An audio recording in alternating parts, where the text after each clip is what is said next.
నిద్ర సరిగా రావటం లేదా? India first liposomal Avengers gummies వాడండి. నిద్ర సమస్య దూరం చేసుకోండి.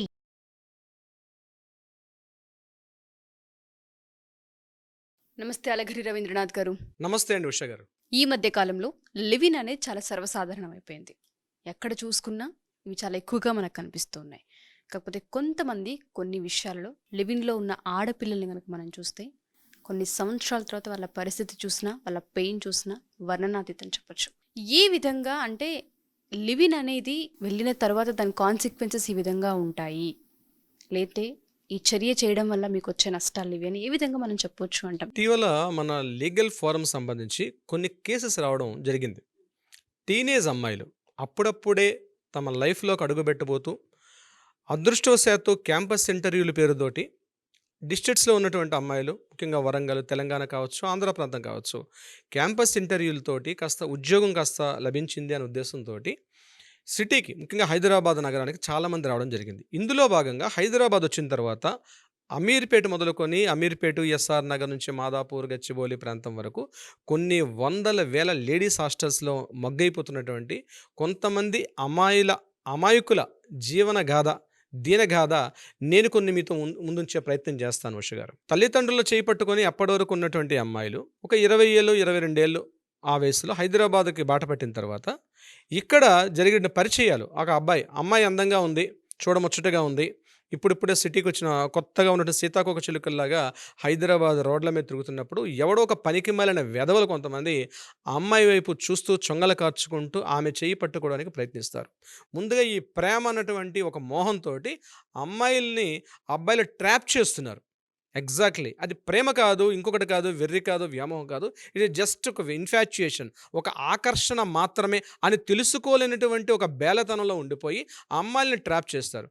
ఈ అమ్మాయి కూడా అప్పటి వరకు తల్లిదండ్రుల యొక్క స్పర్శతో ఉన్నటువంటి అమ్మాయి కాదు, నాకేదో కొత్త వ్యక్తి పరిచయం అయ్యాడు, నేనేదో నాకు మొత్తం ప్రపంచం అంతా తెలుసు, ఇంట్లో అమ్మ చెప్తుంటే కూడా నీకు తెలియదు ఊరుకో అని చెప్తూ, తండ్రి నీకు తెలియదు నాన్న, ఇంకా నువ్వు పాతకాలం ఉన్నావు అని చెప్తూ ఈ కొత్తగా పరిచిన అబ్బాయి యొక్క చేయి పట్టుకొని ఆ అబ్బాయితోటి ఇంకా విచ్చలవిడితనంతో పెరిగిపోయి అది చివరికి శారీరక సంబంధానికి దారితీసి హోటల్స్ రూమ్స్లో బుక్ చేసుకొని వాళ్ళతోటి కాస్త శారీరక సుఖాన్ని పొందిన తర్వాత ముళ్ళు వెళ్ళి అరిటాకు మీద పడ్డా, అరిటాకు వెళ్ళి ముళ్ళు మీద పడ్డా, చిరిగే చివరికి అరిటాకి అన్నట్టుగా అమ్మాయి జీవితం ఒక 2 నెలలు తప్పిన తర్వాత, 3 నెలలు తప్పిన తర్వాత అప్పుడు తనకి జ్ఞానోదయం అబ్బాయిని వెంబడిస్తే ఆ అబ్బాయి చేత్కరించి నీ పనికిమాలిందన్న, నువ్వు నాకు కాకుండా నువ్వు ఎంతమంది తిరిగావు తెలీదా అని చెప్పి ఈ అబ్బాయిలు పాడు చేస్తున్నటువంటి అమ్మాయిల యొక్క జీవితాలతో ఇటీవల మా ఫోరమ్స్కి, లీగల్ ఫోరమ్స్ టచ్ చేసిన అమ్మాయిల యొక్క జీవన గాథ ఈ మాదిరిగా ఉంది.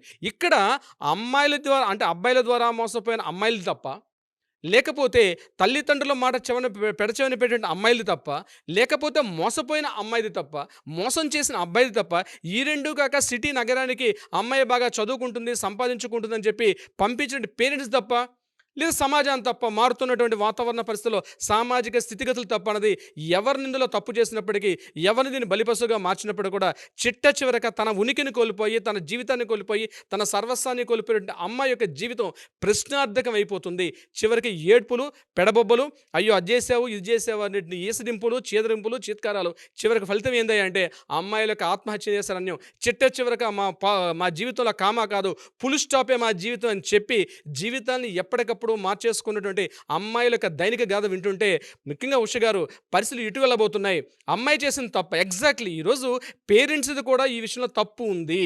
ఎందుకు తప్పు ఉంది అంటే అమ్మాయి అడిగిందల్లా కొని పెట్టడం. మా అమ్మ తర్వాత నాకు పుట్టింది నా తల్లి కదా అని చెప్తూ ఆ చిట్టి తల్లి యొక్క మాటల్ని అపురూపంగా మాట్లాడుతూ, పెద్దవుతుంటే అపురూపంగా మాట్లాడుకుంటూ ఆ అమ్మాయి చేస్తున్న తప్పు అని చెప్తుంటే కూడా అమ్మాయి పట్టించుకోకుండా ఆ అమ్మాయిని పూర్తిగా అంటే ముద్దుతోటి, మురిపాలతోటి ఆ అమ్మాయి అడిగిందల్లా ముందు తెచ్చి పెడితే తండ్రి ఫోన్ చేస్తాడు హైదరాబాద్కి, అమ్మాయి ఏమన్నా టైంకి ఫోన్ చేసావా, టైంకి తిన్నావంటే ఈ అబ్బాయి చేయి పట్టుకొని నడుస్తున్నటువంటి అమ్మాయి ఇమీడియట్గా నాన్న నేను బిజీగా ఉన్న, ఫోన్ పెట్టాయి అన్నటువంటి సంఘటనలు ఎన్నోసార్లు ప్రతి తల్లిదండ్రులకి, ఇప్పుడు నేను చెప్పిన ఉదాహరణ ప్రతి తల్లిదండ్రులకి ప్రతిరోజు ఏదో ఒక సందర్భంలో ఎదురుతున్న సమస్యే. కానీ గుర్తుపెట్టుకోండి, మీ మాట ఎప్పుడు వినిపిస్తుందా అని చిన్నప్పుడు మాట్లాడే మీ అమ్మాయి ఈరోజు మీ మాట వినగా నాన్న నేను బిజీగా ఫోన్ పెట్టాను అన్నప్పుడు మీరు డౌట్ పడండి, మీ అమ్మాయే. కానీ గుర్తుపెట్టుకోండి, ఆ అమ్మాయిని అప్పుడే మీరు సస్పెక్ట్ చేయండి, అనుమానించడం మొదలు పెట్టండి. అంతా జరిగిన తర్వాత మాట్లాడుకోవడం కన్నా ముందుగానే మీరు ఒక విషయంలో అమ్మాయి ఎందుకు ఇలా మాట్లాడుతుందని రండి హైదరాబాదు, అమ్మాయి ఎక్కడుందో తెలుసుకోండి, ఎవరితో మాట్లాడుతుంది మాట్లాడుతుందో తెలుసుకోండి. ఆమె మొబైల్ని చూడండి, పరిశీలించండి. ఆమె యొక్క బాయ్ ఫ్రెండ్స్ ఉన్నారా, గర్ల్ ఫ్రెండ్స్ ఉన్నారా, ఎవరెవరితో మాట్లాడుతుందో తెలుసుకునే ప్రయత్నం చేయండి. దీని మీద చాలా విషయాలు చూసినట్లయితే అమ్మాయి యొక్క వేష భాషలు గ్రామీణంలో ఉన్నప్పుడు ఒక రకమైన వేష భాషలు ఉంటే సిటీకి వచ్చిన తర్వాత ఆమె యొక్క వేష భాషలో మొత్తం మార్పు చెందుతుంది. అంటే మారకూడదని చెప్పడం నా ఉద్దేశం కదా, మారాలి. అమ్మాయిలు మారాలి, చదువుకోవాలి, ఉద్యోగాలు చేయాలి, దేశాలు ఎరాలి. అమెరికా కాదు, పెద్ద దేశాలు కాదు, రాకెట్లో కూడా వెళ్ళాలి, కోరుకుందాం. కానీ తప్పు జరిగితే సరిదిద్దుకుంటే ఒక జీవితం మళ్ళా వెనక్కి రాదు. మీరు పట్టుకుంటున్న అబ్బాయి నిజమైన వ్యక్తా, మీ కళ్ళకు కూడా అద్భుత వ్యక్తిగా కనిపించవచ్చు, కానీ వాడు మోసగాడు. గుర్తుపెట్టుకోండి, అబ్బాయిలు అందరూ ఇలాగే ఉంటారు. 99% అబ్బాయిలు ఇలాగే ఉంటారు. మీరు పట్టుకున్న చెయ్యి అబ్బాయి చెయ్యి కాదు, అది ఒక కబంధ హస్తం, ఒక భస్మాసుర హస్తం అని తెలుసుకోండి. డెఫినెట్గా ఈరోజు ఎవరెవరైతే ప్రేమికులు ఉన్నారో, ప్రేమ అనే పేరుతో ఎవరి యొక్క మోహంలో ఉన్నారో, మీరు ఒక్కసారి ఈ వీడియో చూసిన తర్వాత ప్రశ్నించుకోండి. మిమ్మల్ని మీరు ఒకసారి తడిమి చూసుకోండి, నేను ఏ స్థితిలో ఉన్నాను. కానీ ఆకర్షణ, మోహం అనేది మిమ్మల్ని తెలియపరచకుండానే మిమ్మల్ని ఒక మోహంలో పెడుతుంది, ఒక మత్తులో పెడుతుంది. ఆ మాటల మత్తు, ఆ చూపుల మత్తు, ఆ మెసేజ్ల మత్తు, ఆ వాట్సాప్లో వీడియో కాల్స్ మత్తు, ఆ మత్తులో పడి మీ యొక్క జీవితాన్ని, మీ అద్భుతమైన జీవితాన్ని నాశనం చేసుకోవద్దు డియర్ అమ్మాయిలు, అబ్బాయిలు. రాంగ్ రిలేషన్షిప్లోకి ఎంటర్ అయిపోయిన తర్వాత మేము మోసపోయామని ఫీల్ అవుతూ ఉంటుంటారు. ఇందాక మీరు వీడియో కాల్స్, వాట్సాప్ చాట్ అన్నారు. చాలామంది వీటిని అడ్డం పెట్టి అమ్మాయిల్ని బెదిరించి డబ్బు సొమ్ము చేస్తున్న మగపిల్లలు కూడా ఉన్నారు. ఒకవేళ మేము ఇటువంటి వాటిలో ఇరుక్కున్నాము, మాకు ఇప్పుడు ఏం చేయాలో అర్థం కాని పరిస్థితి, మేము పేరెంట్స్కి చెప్పుకోలేము, ఫ్రెండ్స్కి చెప్పుకోలేము, బయటికి రాని సిచ్యుయేషన్, మేమంతా జీవితాన్నే నాశనం చేసుకున్నాము, మాకు ఒక చేయూత కావాలి, మాకు న్యాయం కావాలి, మేము బయటపడాలనుకుంటున్నాం దీని నుంచి అనుకునే వారు ఉంటుంటారు. అలాంటి వాళ్ళకి ఎవరికైనా లీగల్ త్రూ కనుక వాళ్ళకి ఏదైనా హెల్ప్ కావాలనుకుంటే మనం వాటిని టేకప్ చేసుకునే అవకాశం ఉంటుంది అంటారా?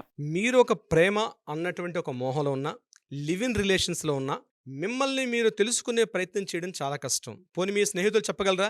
చెప్పలేరు. పోనీ మీ బంధువులు చెప్పగలరా? మిమ్మల్ని ఇంకా విసిడింపులు చేస్తారు, మిమ్మల్ని క్రిటిసైజ్ చేస్తారు తప్ప వాళ్ళు చెప్పలేరు.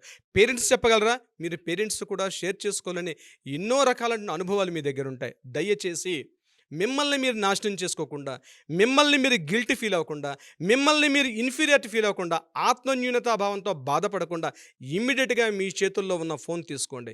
మీకంటూ మీ పక్కన మీ సోదరులు ఉన్నారు, న్యాయ సలహానిచ్చేటిని మీ సోదరులు, మీ సోదరులు కూడా పక్కనే ఉన్నారు. దయచేసి మీరు ఎటువంటి అఘాయిత్యాలు కూడా చేసుకోవద్దు. కొన్ని లక్షల మంది, కొన్ని కోటాన మంది ఈ యొక్క స్థితి, మానసిక స్థితిగతుల్లో ఏం చేసుకోవాలో తెలియని ఆ ఒక్క గంట, ఒక క్షణం కూడా మీరు తట్టుకోలేరు. ఆ క్షణం ఆగండి, మీ చేతిలో ఫోన్ తీసుకోండి, ఇమ్మీడియట్గా కాల్ చేయండి. కింద స్క్రోల్ అవుతున్న కాంటాక్ట్ అవుతున్న నెంబర్ని కాంటాక్ట్ చేయండి. ఇమ్మీడియట్గా మన లీగల్ టీం వాళ్ళని అప్రోచ్ అవుతారు, మీకు కౌన్సిలింగ్ చేస్తారు. డెఫినెట్గా మిమ్మల్ని ఒక దిశానిర్దేశం చేసే స్థితికి మన లీగల్ టీం వెళ్తారు. ఇమ్మీడియట్గా కాంటాక్ట్ చేయండి. మీ లైఫ్ మిమ్మల్ని మీరు నేనేదో స్కిప్ అయినట్టున్నానే, నేనేదో జారినట్టున్నానే, నేనేదో స్కిడ్ అయినట్టున్నానని మీకు అనిపించారంటే మీరు సక్సెస్ అయినట్టే. ఇమ్మీడియట్గా మీ చేతుల్లో ఉన్న ఫోన్ తీసుకుని ఈ నెంబర్ని కాంటాక్ట్ చేయండి, మన లీగల్ టీం అప్రోచ్ అవుతారు. మీ యొక్క వివరాలు పూర్తిగా గోప్యతగా ఉంటాయి, వెరీ సీక్రెట్స్ మెయింటైన్ చేస్తారు. లీగల్ టీం కంప్లీట్ సీక్రెట్స్ ఉంటుంది. ఇమ్మీడియట్గా మీకు మేము కాంటాక్ట్ చేస్తాం. మిమ్మల్ని మేము మరలా ఒక భావి పౌరులుగా, ఒక భావి యువకులుగా మమ్మల్ని తీర్చిది కొన్ని వందల మందికి ఇప్పుడు చేసాం, ఇంకా చేస్తున్నాం. ఇమ్మీడియట్గా కాంటాక్ట్లో రండి. మీ లైఫ్ మీ చేతిలో ఉంది, మీ లైఫ్ టైం ఇప్పుడే స్టార్ట్ అయింది. You can start your life. చాలామందికి ఈ హోప్ కూడా దొరకదు. ఇలాంటి వాళ్ళు ఉండి మేము ఉన్నాము, తప్పు రైట్ అనే జడ్జిమెంట్ అనేది ఉండదు, మిమ్మల్ని సేవ్ చేయడమే మా బాధ్యత అని చెప్పారు. Thank you sir, thank you so much. Thank you so much Usha గారు.